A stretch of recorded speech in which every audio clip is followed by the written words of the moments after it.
Sly Park, Jenkinson Lake, a favorite recreation and vacation destination for over 500,000 people each year. This beautiful spot also adds approximately $2.5 million per year in El Dorado County tourism revenue, and that does not include the day use fees collected. Home to over 190 camping sites in 10 campgrounds, 2 concrete boat launch ramps, a marina, miles of hiking trails, and unparalleled views, for the past few years, this iconic El Dorado County destination has been under siege.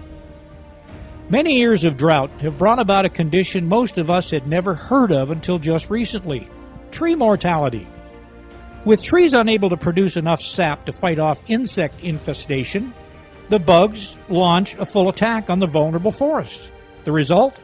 The loss of ages-old conifers and other tree species found in the area. Not unique to just the Sly Park recreation area, tree mortality has affected millions of trees statewide and, closer to home, brought about the demise of trees in hundreds of thousands of acres in El Dorado County. The El Dorado Irrigation District, better known as EID, owns the lake and surrounding land as a source of water supply and storage for its thousands of El Dorado County customers, and EID is fighting back. Now over there there was a band. Remember we took a picture of the band of trees that are those still? The ones that are on the other side of the lake, we've let them just go natural, and they're still in place. They've dropped a lot of their needles, so they're harder to see now, but I don't think they're really that much of an issue at this point.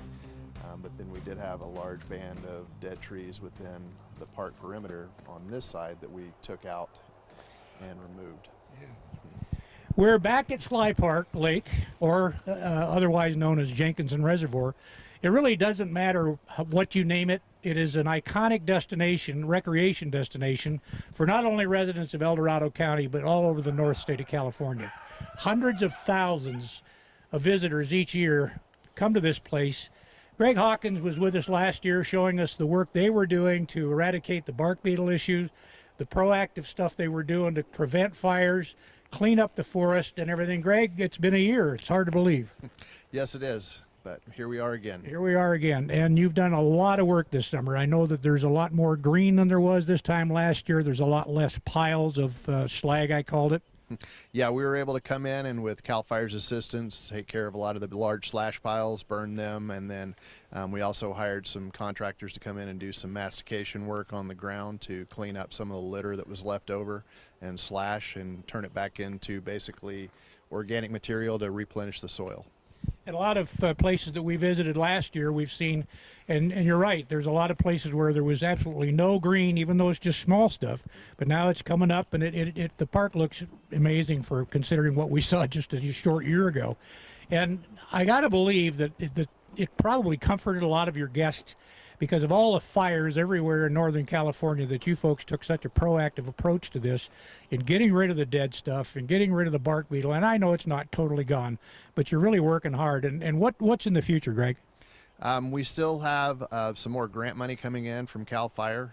We're going to do some hand thinning along the border of the lake to reduce the amount of stalks that are growing along the lake and get the ladder fuels reduced in that 100-foot perimeter around the lake that we weren't able to do mechanically. We also have some more grant money coming in through Resource Conservation District, who've been working here with us as well on the Sly Park Vegetation Management Plan. We're going to do some more mastication work and removal of trees roughly in the 8 to 12 inch size. We're going to thin those out and limb up about 10 to 15 feet on the trees that are remaining to create a more open, fire resilient space here along the park boundary and between the private property that's up above us to make it more fire resilient and less likely that anything can come through here and devastate. I got to believe, because I have talked to a few people that this is their favorite place of all to come camping. And they've said that what a difference. They've told me that last year certainly it dampened maybe a little bit of the attendance and a little bit of their spirits, but I think they all got it. You handed out a nice little brochure last year explaining the work you were doing, which I think was a marvelous step. And now they're saying, you know what, we really appreciate what the rangers up there and what the folks at Sly Park have done. And it's amazing to see, because I've just been here a little while this morning. I've looked around. I'm saying this isn't the same place that we saw just a short year ago. So how many agencies are involved with the work you're doing around here?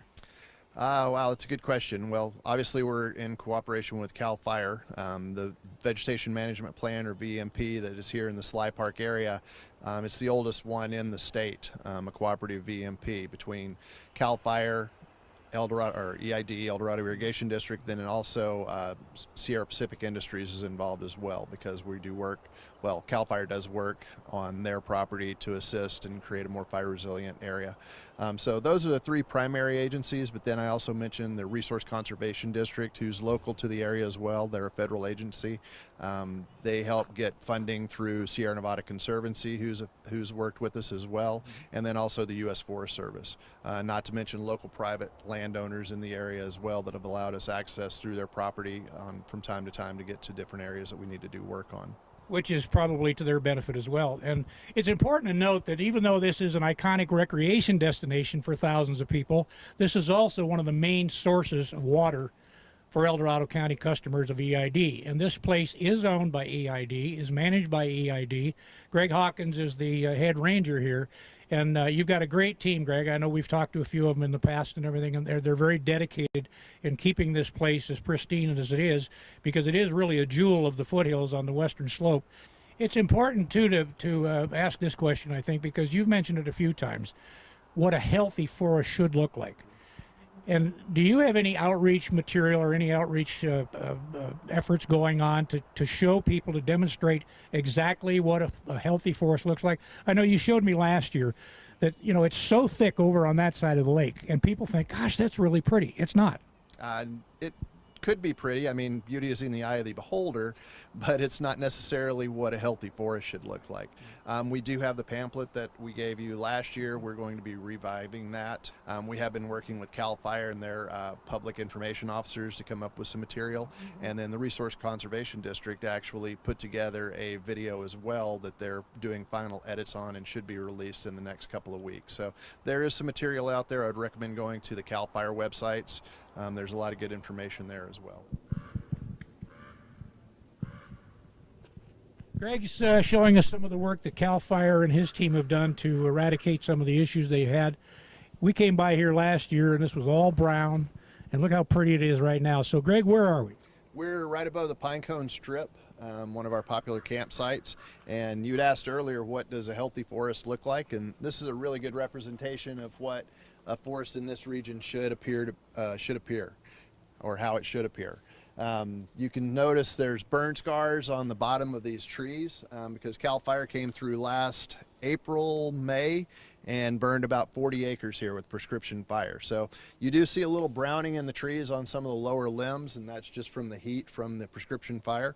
But that's fine. Those will fall off, and that actually helps reduce the ladder fuels because it brings the limbs up higher on the trees. You see a mix of a few little deciduous and oak trees through here, which that's really good. And then there's nice spacing between the larger trees as well. So this is a really good representation of what a healthy forest should look like. So the space, it gives everything a chance to breathe more. It gives the, when we do get rain and snow, it soaks better, and there's less roots fighting for competition for the water. Absolutely. And again, looking out over the lake, we were at this spot last year doing a little bit of filming and everything like that, and it just looks so much better. So when you're working with CAL FIRE, who makes the recommendations of where you do this thinning? Well, that was initially dictated by the bugs because we came through and removed the trees that needed to be done. But then we'll just take a look at how many trees we've got on the ground, and we're going for around basically 100 square feet of basal tree base, 100 to 120 square feet per acre. So we just kind of take a look at the different acreage and see where it's at and what prescription we want to put on there. But what's really important to note about this area is this ties in, I mentioned SPI, or Sierra Pacific Industries. This thinning ties into Sierra Pacific Industries property and runs all the way up to Park Creek Road. So this creates a fire break that is close to, I don't know, a couple of miles. And what's really important about it is if you turn around, you'll notice that we have campsites right here. And then on the other side of this ridge, we have homes. We have roughly, I don't know, a good 1,000 homes up there between here and Pollock Pines. So this is the basic definition of a WUI, or a wildland urban interface, where we've got campfires where we could have ignition, but now we have a nice safe break between that and the homes that we're trying to protect as well. Well, it's just so much more complicated, I think, than most people realize. And again, kudos to all of the agencies that you're in partnership with, and your team as well. It's been quite enlightening for us to just drive down this same road that we were here just a year ago, and seeing what looked to be somewhat devastated. And you say, well, gosh, you know, that just doesn't look very appealing and everything. And now look at it; it's green, it's space. I mean, you can obviously see it. It looks healthier than it did last year. Yeah, it takes time. You know, of course, when we did the initial harvest, it looked like heck in here. It looked like a bomb had gone off. But given time, I mean, we actually harvested in this area, took a few of the trees out. There was a large burn pile that you could see over here.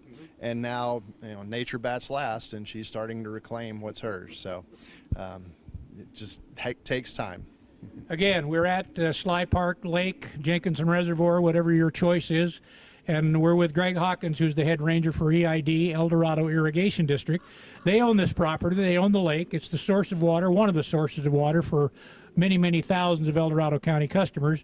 And Greg's been kind enough to spend time with us today, and this is just one of the examples of how they are being proactive in keeping this place as pristine as it is. Greg, I know you're really busy and you're getting ready for Labor Day. Couldn't even believe that. It's almost, the summer's almost gone. But I want to say thank you for your time. Is there anything you can share with us about, say, if we were to come back next year, what we might see? Well, we're going, like I said, we're going to continue with the fuels reduction work, the mastication work, and hand work. So you're going to see a more thinning landscape, more along the lines of what a healthy forest should actually look like, where trees are amply spaced. There's not a whole lot of understory underneath. Hopefully you'll see more of this lovely bear clover that you see coming back in here. And you may see some burn scars as well, because CAL FIRE came in this spring and we burned about 80 acres. That's our goal, is that the entire perimeter of the lake will be in a state in 5 to 10 years, hopefully, that we can manage the entire property with fire, prescribed fire. Well, Greg, again, you're getting ready for Labor Day weekend, and you'll have thousands of happy campers here. And I want to thank you again for your time. Appreciate all the work you've done up here, and maybe we'll do this again next year, Greg. Good. Thanks a lot.